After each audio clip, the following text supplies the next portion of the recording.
అందరికి నమస్కారం. మనకి రీసెంట్గా అమిత్ మిశ్రా ఒక పాడ్కాస్టర్కి అయితే ఇంటర్వ్యూ ఇచ్చాడు. సో దాంట్లో అమిత్ మిశ్రా ఒక ముగ్గురిని అయితే టార్గెట్ చేశాడు అనమాట. సో దాంట్లో ఫస్ట్ విరాట్ కోహ్లీ, దాని తర్వాత శుభ్మన్ గిల్, దాని తర్వాత కేఎల్ రాహుల్. సో అయితే విరాట్ కోహ్లీ గురించి ఏం మాట్లాడాడు అనే దాని గురించి మాట్లాడదాం ఇప్పుడు. సో వాళ్ళిద్దరి గురించి, శుభ్మన్ గిల్, దాని తర్వాత కేఎల్ రాహుల్ గురించి కూడా ఏం మాట్లాడాడు అనేది తర్వాత మాట్లాడదాం. అయితే ఫస్ట్ విరాట్ కోహ్లీ గురించి కనుక మనం చూస్తే, అసలు విరాట్ కోహ్లీ అసలు ఫస్ట్ ఈ ఇంటర్వ్యూ మొత్తం చూస్తే నాకైతే పాడ్కాస్టే కొంచెం రెచ్చగొట్టి ఇలాంటి మాటలు చెప్పించాడు అని అయితే నాకు అనిపించింది.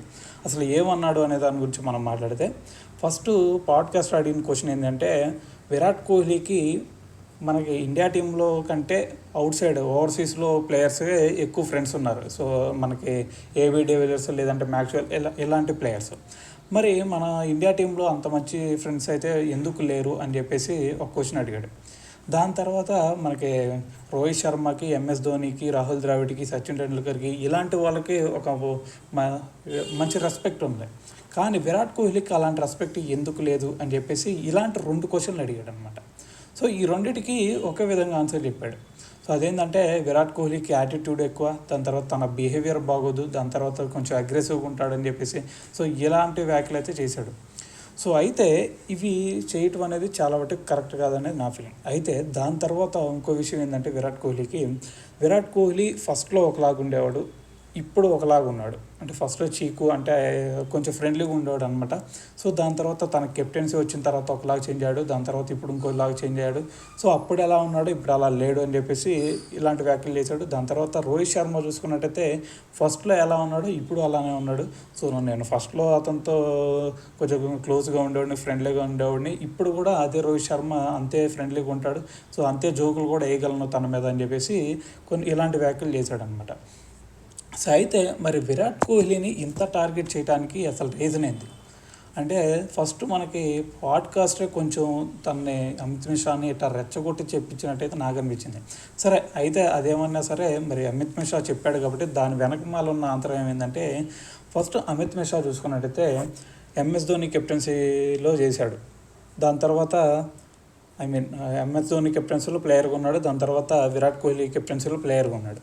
సో అయితే మనకి ఎంఎస్ ధోని కెప్టెన్సీలో కూడా తనకి ప్లేయింగ్ లెవెన్లో ఛాన్స్ వచ్చేది కాదు. సో జింబాంబే టూర్, లేదంటే ఇలాంటి చిన్న టీమ్స్ మీద సో తనైతే సెలెక్ట్ చేసేవాళ్ళు అమిత్ మిశ్రాని. దాని తర్వాత మరి ఎంఎస్ ధోనిని ఒకసారి అడిగాడంట, అదేంటంటే అసలు నన్ను ఎందుకు టీంలోకి తీసుకోవట్లేదు అని చెప్పేసి, మెయిన్ టీంలోకి ఎందుకు తీసుకోవట్లేదంటే, so MS Dhoni something reason చెప్పాడంట, దానికి ఓకే అయ్యాడు అమిత్ మిశ్రా. సో ఇది రీజన్ అని చెప్పేసి ఓకే కాంప్రమైజ్ అయ్యాడు. దాని తర్వాత విరాట్ కోహ్లీ కెప్టెన్సీలో కూడా అప్పటికి చాహల్, దాని తర్వాత కుల్దీప్ యాదవ్, వీళ్ళిద్దరు ఫిక్స్ అయిపోయారు. సో ధోని కెప్టెన్సీలో ఉన్నప్పుడు అశ్విన్ ఒకడు, దాని తర్వాత జడేజా, వీళ్ళిద్దరు ఫిక్స్ అయిపోయారు.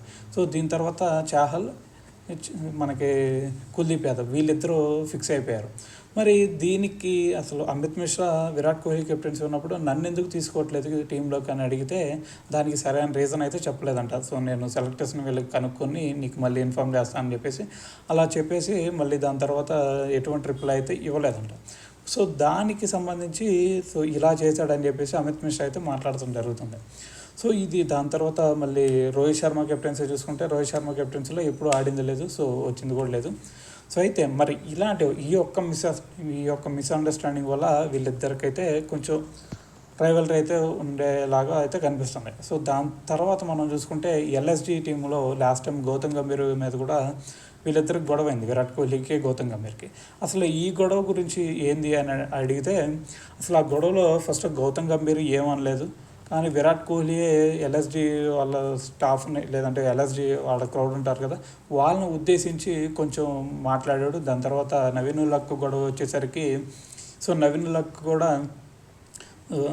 ఉల్-హక్కి తన గొడవలో ఏంటంటే, సో నేను కూడా ఆల్రెడీ చెప్పాను విరాట్ కోహ్లీకి, సో అతను ఏదో యంగ్స్టర్, సో తనకి నువ్వు ఆన్సర్ ఇచ్చే రేంజ్ కాదు, సో నీ తగ్గోళ్ళతో నువ్వు మాట్లాడాలా, అంతేగాని ఇలాంటి చిన్న యంగ్స్టర్స్తో నువ్వు గొడవ పెట్టుకోవడం కరెక్ట్ కాదు అంటే, సో అది తనకు చెప్పు, వెళ్ళి నాకు కాదు చెప్పాల్సిందే అని చెప్పేసి ఇలాంటి ఒక మాట అన్నాడంట. సో దాన్ని ఏమన్నా మనసులో పెట్టుకొని కొంచెం అగ్రెసివ్గా ఉంటాడని చెప్పేసి, సో ఇదే ఒక బిహేవియర్తో సో అమిత్ మిశ్రా అయితే కొంచెం హర్ట్ అయినట్టున్నాడు. సో దానికి అనుగుణంగా ఇలాంటి వ్యాఖ్యలు చేశాడని అయితే నేను అనుకుంటున్నాను.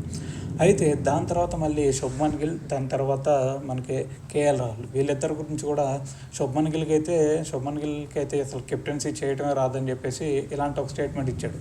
సో దాని తర్వాత లాస్ట్ టైం మనం చూసుకుంటే గుజరాత్ కల్లే 5 మ్యాచెస్ మాత్రం గెలిపించాడు ఒక ఛాంపియన్స్ టీము. దాని తర్వాత రన్నర్ అప్ టీమ్ని 5 మ్యాచెసే గెలిచారు వాళ్ళు. దాని తర్వాత మన జింబాబ్వే టూర్లో చూసుకున్నట్టయితే 4-1తో గెలిపించాడు. సో ఇలాగా శుభ్మన్ గిల్కి అసలు కెప్టెన్సీయే రాదు అని చెప్పేసి ఇలాంటి ఒక హాట్ కామెంట్ చేశాడు. దాని తర్వాత ఎల్ఎస్జీ టీంలో చూసుకున్నట్టయితే ఎల్ఎస్జీ ఈసారి కేఎల్ రాహుల్ని కెప్టెన్గా ఉంచకపోవచ్చు, సో వేరే కొత్త కెప్టెన్ని ఖచ్చితంగా తీసుకొస్తారు అని చెప్పేసి ఇలాంటి మాటలైతే చెప్పడం జరిగింది. సో దానికి రీజన్ ఏదైనా అయి ఉండొచ్చు, ఎందుకంటే ఎల్ఎస్జీ తరపున కెప్టెన్ కేఎల్ రాహుల్. సో ఇతను అమిత్ మిశ్రా కూడా ఎల్ఎస్జీ తరపున ఆడుతున్నాడు. సో అతను ప్లేయింగ్ లెవెన్లోకే తీసుకోలేదు కొన్ని మ్యాచెస్. సో ఒక మ్యాచ్ ఏమో ఆడినట్టున్నాడు. సో అలాగా సో తన పక్కన పెట్టాడని చెప్పేసి సో తన మీద ఏదన్నా గ్రడ్జ్ ఉండి ఏదన్నా ఎలాంటి మాటలు మాట్లాడేటట్టు ఇవన్నీ అయితే మనకైతే తెలియదు. సో లోపల చాలా ఉండొచ్చు, సో అవన్నీ బయటకు రావు కాబట్టి. సో అయితే ఏదేమైనా సరే ఒక 41 ఇయర్స్ వచ్చినాయి ఇప్పటిగా అమిత్ మిశ్రాకి. సో 41 ఇయర్స్ వచ్చిన తర్వాత రిటైర్మెంట్ అయ్యే ఏజ్ ఇది. సో కాబట్టి కొంచెం కూల్గా ప్రశాంతంగా పక్కకి వెళ్ళిపోవాలి, కానీ ఇలాంటి వ్యాఖ్యలు చేసి సో అందరి ముందు ఒక విలన్ లాగా పోర్ట్రే విధంగా మాట్లాడితే మాత్రం ఇది కరెక్ట్ కాదేమో అనేది నా ఫీలింగ్. సో దీని గురించి మీరేమనుకుంటున్నారో కామెంట్లో అయితే తెలియజేయండి.